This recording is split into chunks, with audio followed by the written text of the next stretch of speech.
el trabajo pues se titulaba Relación de la alimentación y el desarrollo de enfermedades en prematuros. Esto fue realizado en el año 2019 y como coautora tenemos a la licenciada Astrid Erazo, ¿verdad? Vamos a ver que acá es. Bueno, se habla mucho sobre la lactancia materna, ¿verdad? Y también del uso de sucedáneos en los recién nacidos. Y es bien conocido de que el uso de sucedáneos de la leche materna implica un riesgo importante para la salud de los lactantes. Si bien es cierto, hay muchos estudios en relación a esto, sin embargo, son escasos los que hay específicamente en población prematura. Ahora bien, también por otro lado tenemos que las muertes por diarrea y neumonía son de las enfermedades más frecuentes en los niños alimentados por sucedáneos. Incluso se tienen, por ejemplo, en el 2013, que a nivel mundial sucedieron 6.3 millones de muertes en niños menores de 5 años.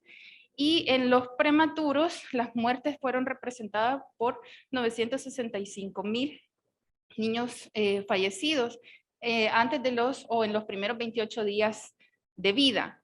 Entonces, vamos a ver que estas enfermedades se dice de que se pueden prevenir con una atención preconcepcional y durante el posparto adecuada. Y acá también podemos introducir lo que es la alimentación en estos niños. Es importante brindarles la adecuada alimentación y en especial, como les mencionabas, en este grupo de niños que son prematuros. Vamos a ver de que en este sentido se han creado lineamientos y programas que tienden a mejorar o a disminuir la morbimortalidad en los recién nacidos y específicamente en prematuros. Es por eso, ¿verdad?, de que existen los lineamientos técnicos de atención a prematuros que regulan los sucedáneos de la leche. Así como también en nuestro país contamos con la Ley de Promoción, Protección y Apoyo de la Lactancia Materna. Entonces, esta ley también promueve la conservación de la lactancia materna por lo menos hasta los 6 meses de edad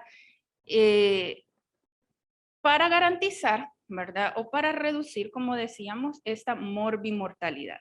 Entonces, vamos a ver que el estudio tuvo como objetivo evaluar el tipo de alimentación que reciben los lactantes prematuros como factor de riesgo de enfermedades diarreicas, respiratorias y peso inadecuado. Nos enfocamos en 3 variables, básicamente, ¿verdad? Y vamos a ver que para el estudio se utilizó como metodología, ¿verdad?, en los casos y controles. Encontramos una población de 141 prematuros inscritos en el programa de prematuros del MinSal, ¿verdad?, específicamente en el CIBASI de la Libertad. Se calculó que debíamos de obtener una muestra de 62 casos y 62 controles. Esta se obtuvo a través de un muestreo no probabilístico de tipo consecutivo. Vamos a ver que para la investigación fue muy importante definir qué iba a ser un caso y qué iba a ser un control. Los casos pues fueron los niños pretérminos de 1 año de edad corregida, ¿verdad?, que fueron alimentados con sucedáneos y que fueron nacidos en el año 2017 con un peso menor de 2.000 gramos. Para los controles, la diferencia fue la alimentación, ¿verdad?, de que fueron alimentados con lactancia materna exclusiva hasta los 6 meses de edad corregida. Para el instrumento, bueno, la técnica fue una revisión, ¿verdad?, de datos. Es más, se obtuvo acceso a una base de datos que tenía el CIBASI con toda la información sobre los prematuros y esta información vamos a ver que se basó en una ficha de recolección de datos que posteriormente, bueno, esa información se analizó a través del programa SPSS, versión 23, ¿verdad?, con licencia institucional, y se utilizó la prueba de OR con un intervalo de confianza del 95% para estimación de riesgos, ¿verdad? También se aplicó la prueba de chi cuadrado, bueno, para verificar esa relación que existía entre la variable cuantitativa, ¿verdad?, con la variable cualitativa, que era la condición. En el caso de la variable cuantitativa fue la frecuencia, es decir, cuántos episodios de diarrea tuvo durante ese año ese bebé, cuántos episodios de resfriado y cuántos episodios de neumonía, ¿verdad? Con respecto a la variable cualitativa, que era la condición, como les decía, de la alimentación, que eso nos definía quiénes eran casos y quiénes eran controles. Bueno, agregar que se obtuvo el permiso, ¿verdad? Por parte se tuvo mucho apoyo del CIBAS y de la Libertad, ¿verdad?, para poder obtener esta información, y pues gracias a eso los resultados, ¿verdad? Entonces vamos a ver que como primer resultado encontramos que, bueno, esos son datos descriptivos, y vamos a ver que el promedio de la semana gestacional al nacer fue para los casos de 32.6 semanas y para los controles 32.3 semanas. Son datos muy similares, ¿verdad? El promedio del peso al nacer para los casos fue de 1.750 gramos, ¿verdad? Y para los controles de 1.581 gramos. Se puede ver una diferencia, ¿verdad? Sin embargo, fue de origen, no fue que se separó la muestra en base al peso, ¿verdad?, sino que recordemos que fue en base a la alimentación. También en la talla hubo una diferencia en los casos, estaban 2 centímetros, casi 2 centímetros más grandecitos, ¿verdad? El promedio fue de 42 y para los controles fue de 40.3. En el caso del promedio de controles a los 6 meses de edad, bueno, de edad corregida, ¿verdad? Vamos a ver que esos fueron los controles prenatales que tuvieron las madres de estos bebés, y vamos a ver que anduvieron muy similares, anduvo un promedio de 5.4 controles, ¿verdad?, prenatales para los casos, y para los controles las madres tuvieron 5.3 en promedio, ¿verdad?, de controles prenatales. Entonces, bueno, vamos a pasar ya a los datos descriptivos, ¿verdad?, de la investigación, continuando más bien con los datos descriptivos, y vemos de que en esta gráfica es muy importante porque esto consideramos que condicionó bastante los resultados de la parte inferencial o del cálculo del riesgo, y en las barras punteadas, no sé si alcanzan a distinguirlo, pero las barras punteadas nos representan los casos, ¿verdad?, y las más oscuritas los controles. Y ustedes pueden ver que en el caso del grupo que fue alimentado con sucedáneos, las enfermedades estudiadas prevalecieron un poco más. Sin embargo, en el caso, por ejemplo, de las diarreas, había una diferencia de 10%, es decir, en los casos se presentó un 10% más de casos de diarrea o de niños con diarreas que en el grupo de los controles. En el resfriado común y neumonía, ahí sí se nos disparó un poco más, arriba del 20%, presentaron más niños, una proporción mayor, se presentaron con resfriados y neumonías, y en el peso inadecuado pues fue menor, ¿verdad?, esa diferencia, así como en la diarrea. Entonces, al realizar el cálculo del OR, vemos que las diarreas obtuvieron un OR de 1.6 y el peso inadecuado a los 6 meses y al año de edad corregida tenían 1.3 y 1.6 respectivamente. Sin embargo, para el caso de esas variables, el intervalo de confianza pasaba por la unidad, por lo cual no se consideró significativo.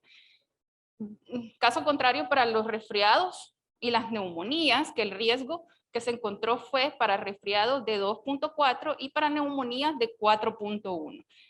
Con un intervalo de confianza para resfriados de 1.2 y de 5 hasta 5, perdón, para resfriados, como les decía, y neumonías con un intervalo de 1.5 a 11. Entonces, para concluir, no sé qué le pasó. Para concluir, ¿verdad? Vemos que las enfermedades respiratorias sí encontramos un dato significativo del OR, por lo cual se considera que existe un mayor riesgo en el caso de los prematuros, aunque a pesar de que no se encontró diferencias o significancia en el resultado de las diarreas y el peso inadecuado, de igual forma, la literatura dice, ¿verdad?, que son factores de riesgo, pero para el caso del estudio, pues no se encontró una significancia, ¿verdad? Pero no por eso quiere decir que vamos a desechar la demás información. Puede ser, ahí habría que investigar qué es lo que está siendo efectivo y que reduce ese riesgo para el caso de las diarreas y el peso inadecuado. Muchas gracias. Tenemos dos preguntas aquí que dicen, ¿cuál es la causa por la que los prematuros alimentados con sucedáneos tengan mayor riesgo de presentar neumonía y resfriado común, que fueron cuando se presentaron los mayores porcentajes? Fíjese de que, bueno, según el estudio, la variable de estudio, ¿verdad?, fue la alimentación. Entonces, para el estudio se considera que esa pudo haber sido la causa, ¿verdad? Porque ahí estaba el dato del OR, ¿verdad?, que fue ya lo veíamos, de 1.6 para resfriado común y mucho más elevado para neumonía, que fue de 4. Entonces, en este caso, tendríamos que decir que fue la alimentación. Gracias. Queda claro que los sucedáneos, ¿verdad? Sí afectan. Otra pregunta. No es el objetivo del estudio, dice, pero se describía o se conoció cuál era la causa, el por qué las madres le daban sucedáneos a sus hijos en el caso del grupo de casos de los prematuros. Se revisa en la literatura y encontramos de que realmente, incluso el artículo, si ustedes lo pueden leer, plantea esa situación de que hay prematuros que se pueden alimentar incluso desde el hospital con sucedáneos debido a que pueda tener alguna condición, por ejemplo, alguna alergia, un hipotiroidismo, por ejemplo, alguna otra condición metabólica que le dificulte alimentarse. Sin embargo, pudieran ser otras variables que se estén involucradas en este caso, porque realmente no encontramos ninguna de esas condiciones en el grupo de los casos, ¿verdad? Entonces, pudieran ser la educación, parte de la educación que tienen las embarazadas o las mujeres posparto, ¿verdad? Las que están lactando. Y eso es lo que trata de reforzar ese programa de prematuros, ¿verdad? Educar a las pacientes desde que se encuentran en sus controles prenatales para reducir esa cantidad de madres que no están lactando. Claro, doctora, gracias. Aquí tenemos otra pregunta de María Salomé Palacios. Buenos días. ¿Cuál es la estrategia establecida en el Seguro Social para dar leche materna a los prematuros? Fíjense que las estrategias esas, bueno, para eso existe la ley, ¿verdad? Incluso están los hospitales amigos de los niños, que es lo que se trata de implementar en cada uno de los hospitales, ¿verdad?, del país. No solo es en el Seguro Social o en el MinSal, ¿verdad?, o en la unidad de salud en el primer nivel, sino que por eso tenemos ese término, ¿verdad? Los hospitales o unidades amigos de los niños, para tratar de inculcar o promover la lactancia materna, ¿verdad? Desde antes que el bebé nazca.